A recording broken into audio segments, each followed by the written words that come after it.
Hello everyone, I am Kusum. Welcome to ocean of numbers. मेरे channel पे आपको reasoning की और एनसीईआरटी का 10th क्लास की मैथ की वीडियोस मिल जाएंगी। उसका लिंक इस वीडियो के नीचे डिस्क्रिप्शन बॉक्स में मिल जाएगा। आओ स्टार्ट करते हैं। मैंने आपको 4th चैप्टर क्वाड्रेटिक इक्वेशंस द्विघात समीकरण स्टार्ट कराया था। उसका हमने फर्स्ट क्वेश्चन कर लिया था। अब सेकंड क्वेश्चन का मैं फर्स्ट पार्ट करा रही हूँ। देखो, एक आयताकार भूखंड का क्षेत्रफल 528 मीटर स्क्वायर है। क्षेत्र की लंबाई चौड़ाई के दुगने से एक अधिक है। हमें भूखंड की लंबाई और चौड़ाई ज्ञात करनी है। अब इसमें क्या कहा गया है, हमें एरिया गिवन है। हमें area of rectangle is equal to 528 metre square given है। हमें एरिया ऑफ रेक्टेंगल आयताकार भूखंड का क्षेत्रफल कितना दिया हुआ है, 528 मीटर स्क्वायर। और हमें क्या कहा गया है, क्षेत्र की लंबाई चौड़ाई के दुगने से एक अधिक है। ना तो हमें चौड़ाई पता है ना ही हमें लंबाई पता है, तो इन्होंने लंबाई चौड़ाई के दुगने से एक अधिक कहा है। इसलिए हम पहले क्या कहेंगे, चौड़ाई लेट करेंगे। हम लेट ब्रेड्थ चौड़ाई is equal to x metre. हमने पहले क्या करी, लेट ब्रेड्थ लेट कर ली, चौड़ाई एक्स मीटर लेट कर ली, और लंबाई हमारी क्या होगी, लेंथ लंबाई इज इक्वल टू कितनी होगी। उन्होंने कहा था चौड़ाई के दुगने 2x से एक अधिक है +1। अब हमारी कंडीशन बन गई। देखो, एरिया ऑफ रेक्टेंगल गिवन था और ब्रेड्थ हमने लेट कर ली एक्स मीटर, और लेंथ उन्होंने क्या कहा था, चौड़ाई के दुगने से एक अधिक है। तो हमारी लेंथ क्या बन गई ऐसे। तो हमारा एरिया ऑफ रेक्टेंगल क्या होता है, लेंथ इंटू ब्रेड्थ। हमारा एरिया क्या होता है, but area of rectangle is equal to length into breadth. हमारा आयताकार भूखंड का क्षेत्रफल क्या होता है, लंबाई इंटू चौड़ाई, हमारा लेंथ इंटू ब्रेड्थ। पर हमें एरिया ऑफ रेक्टेंगल कितना गिवन है, 528 मीटर स्क्वायर। तो जो ये फॉर्मूला है और ये एरिया हम दोनों हम क्या कर देंगे, इक्वल टू कर देंगे। देखो अब कैसे करना है। अब देखो, एरिया ऑफ रेक्टेंगल कितना 528 मीटर स्क्वायर, और ब्रेड्थ कितनी है x मीटर, और लेंथ कितनी है 2x + 1। But area of rectangle का फॉर्मूला क्या होता है, length into breadth. Therefore length into breadth is equal to 528। हमने एरिया फॉर्मूला और एरिया इक्वल टू कर दिए। लेंथ हमें कितनी गिवन है, 2x + 1, और ब्रेड्थ हमारी कितनी है, x इज इक्वल टू 528। अब x को क्या करना है, पूरी ब्रैकेट के साथ मल्टीप्लाई करना है। x को 2x से साथ मल्टीप्लाई करो, कितना आ गया, 2x² + x is equal to 528। अब है 2x² + x minus 528 is equal to 0। अब 528 राइट हैंड साइड पे था, हम इसको लेफ्ट हैंड साइड लेके आए तो इसका साइन चेंज हो गया। इधर प्लस का था, इधर आके क्या हो गया, माइनस का। अब हमने इसके क्या बनाने हैं, फैक्टर्स कैसे बनाने होते हैं, फर्स्ट को लास्ट से मल्टीप्लाई करना होता है। फर्स्ट को लास्ट से मल्टीप्लाई करेंगे, 2 को 528 से मल्टीप्लाई करेंगे तो हमारा कितना आ गया, 56 10, हमारा इतना आ गया।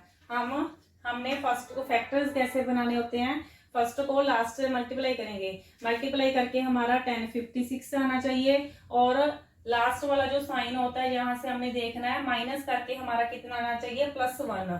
तो हमारे फैक्टर्स क्या हमने कौन से बनाएंगे, 33 और 32 को जब हम मल्टीप्लाई करेंगे तो हमारा कितना आएगा, 1056 आएगा। 33 को 32 से जब मल्टीप्लाई करोगे तो हमारा क्या आएगा, 1056। यदि हम इसे माइनस करेंगे तो हमारा क्या आ जाएगा, 1 आ जाएगा। अब देखो, 2x² + 33x minus 32x minus 528 is equal to 0। देखो, हमने 30 मल्टीप्लाई करके 33 और 32 को मल्टीप्लाई करके कितना आ रहा है, 1056, और यदि हम माइनस करेंगे तो हमारा कितना आएगा, प्लस 1। अब फर्स्ट वाले 2 में से कॉमन निकालना है और लास्ट वाले 2 में से कॉमन निकालना है। अब देखो इसमें फर्स्ट वाले 2 में से क्या कॉमन आएगा, x कॉमन निकाला तो इसमें क्या रहेगा 2x प्लस 33, और इधर क्या कॉमन आएगा, इधर 16 कॉमन निकाला तो कितना आ गया, तो 2x प्लस 33। हमने फर्स्ट 2 में से कॉमन निकालना है और लास्ट वाले 2 में से कॉमन निकालना है। इसमें से क्या कॉमन आ रहा है, x जहां भी है और x यहाँ भी है, तो हमने x कॉमन निकाला, अंदर क्या रहेगा 2x प्लस 33। अब 16 के टेबल में 32 भी आता है और 528 भी आता है, तो हमने 16 माइनस 16 कॉमन निकाला तो अंदर क्या रह गया 2x रह गया और प्लस 33। अब देखो ये ब्रैकेट हमारी क्या आ रही है, कॉमन आ रही है। हमने इस ब्रैकेट को क्या निकाल लिया, कॉमन, और एक ब्रैकेट हमारी क्या बन जाएगी, जो x और माइनस 16 इसकी एक ब्रैकेट इसकी बन जाएगी, माइनस 16 इज इक्वल टू 0। जब इस दोनों ब्रैकेट को हम 0 के इक्वल टू रखेंगे तो हमारी x की वैल्यू क्या आ जाएगी, माइनस 33/2 और x इज इक्वल टू 16। हमने नेगेटिव वैल्यू नहीं लेनी, हमने कौन सी वैल्यू लेनी है, पॉजिटिव। हमने कौन सी वैल्यू लेनी है, पॉजिटिव। तो हमने ब्रेड्थ क्या मानी थी, x मानी थी, तो हमारी ब्रेड्थ क्या आ गई 16 मीटर आ गई, और लेंथ हमने क्या मानी थी 2x प्लस 1 मानी थी। अब इसमें वैल्यूज पुट करो, 2 इंटू एक्स की वैल्यू हमारी कितनी आई है 16 प्लस 1, तो हमारा कितना आ गया 32 plus 1 is equal to 33 metre. हमारा कितना आंसर आ गया, हमारी लेंथ कितनी आ गई 33 मीटर और ब्रेड्थ कितनी आ गई हमारी 16 मीटर। समझाया आपको।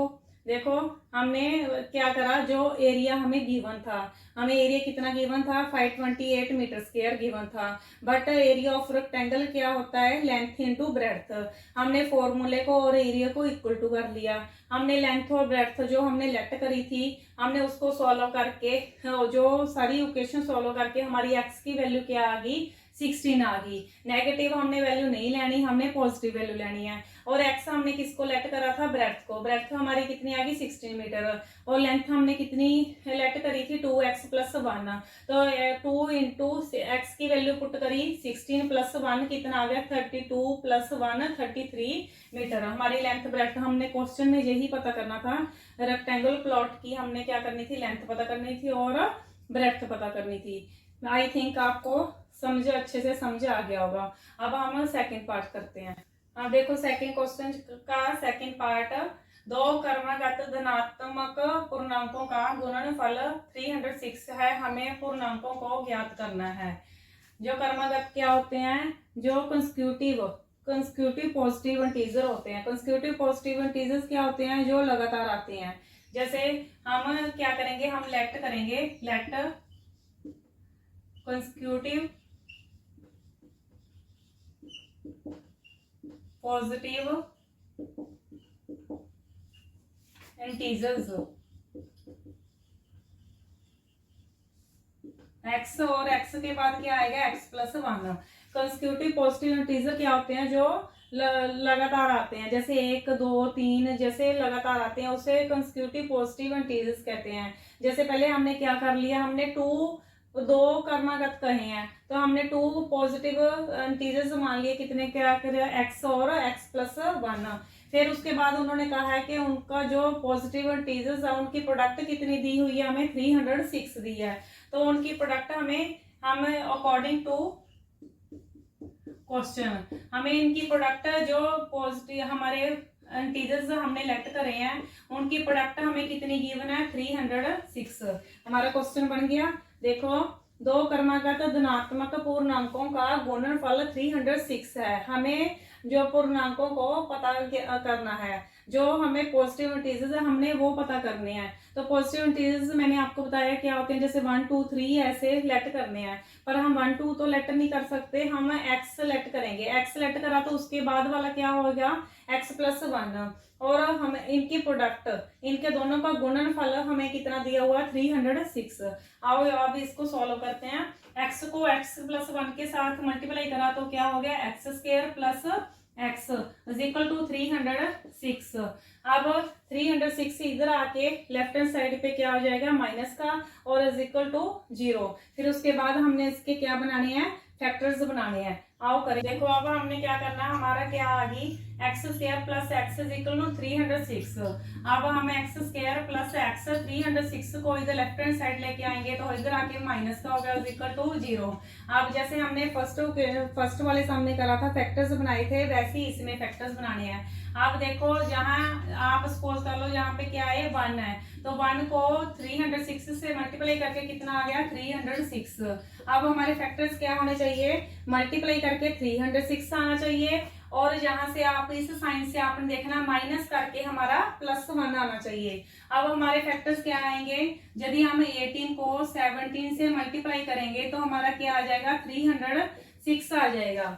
जब हम 18 को 7 से मल्टीप्लाई करेंगे तो हमारा क्या आ जाएगा 306 आ जाएगा और यदि माइनस करेंगे तो हमारा क्या आ जाएगा +1 आ जाएगा। अब देखो इसमें लिए पुट करो x square plus 18x minus 17x minus 306 is equal to 0। देखो 18 और 17 को मल्टीप्लाई करके 306 आ रहा है और यदि हम इनकी माइनस करेंगे तो हमारा क्या आ जाएगा +1 आ जाएगा। अब इन फर्स्ट वाले 2 में से कॉमन निकालना है और लास्ट वाले 2 में से कॉमन निकालना है। अब इसमें क्या कॉमन आ रहा है x अंदर क्या रह गया x प्लस 18। अब इसमें क्या कॉमन आ रहा है 17 कॉमन निकाला अंदर क्या रह गया x plus 18 is equal to 0। अब देखो x प्लस 18 हमारी ये ब्रैकेट क्या आ गई कॉमन आ गई x प्लस 18 और x माइनस 17 जो हमारे जो ये बार है x और माइनस 17 ये हमारी एक ब्रैकेट इसकी बन गई इज इक्वल टू 0। अब यदि हम दोनों ब्रैकेटों को 0 के इक्वल टू करेंगे तो हमारी x की वैल्यू क्या आ जाएगी x इज इक्वल टू -18 और x इज इक्वल टू 17। मैंने आपको बताया था हमने नेगेटिव वैल्यू नहीं लेनी, हमारा x की वैल्यू क्या आ गई 17 आ गई। तो हमने जो पूर्णांक पॉजिटिव इंटीजर क्या लेट करे थे एक x लेट करा था और एक x प्लस 1। तो हमारा फर्स्ट क्या आ गया 17 आ गया और 17 प्लस 1 क्या आ गया 18। तो हमारे 2 पॉजिटिव इंटीजर्स क्या आ गए 17 और 18। आपको अच्छे से समझ आ गया होगा। अब इसके 2 पार्ट रह गए थर्ड और फोर्थ, वो हम नेक्स्ट वीडियो में करेंगे। यदि आपको वीडियो अच्छी लगी हो तो लाइक करना, शेयर करना और ज़्यादा से ज़्यादा सब्सक्राइब करना और बेल आइकन को जरूर प्रेस करना ताकि जो हर आने वाली वीडियो को नोटिफिकेशन आपको मिल सके। मिलते हैं नेक्स्ट वीडियो में। Thank you.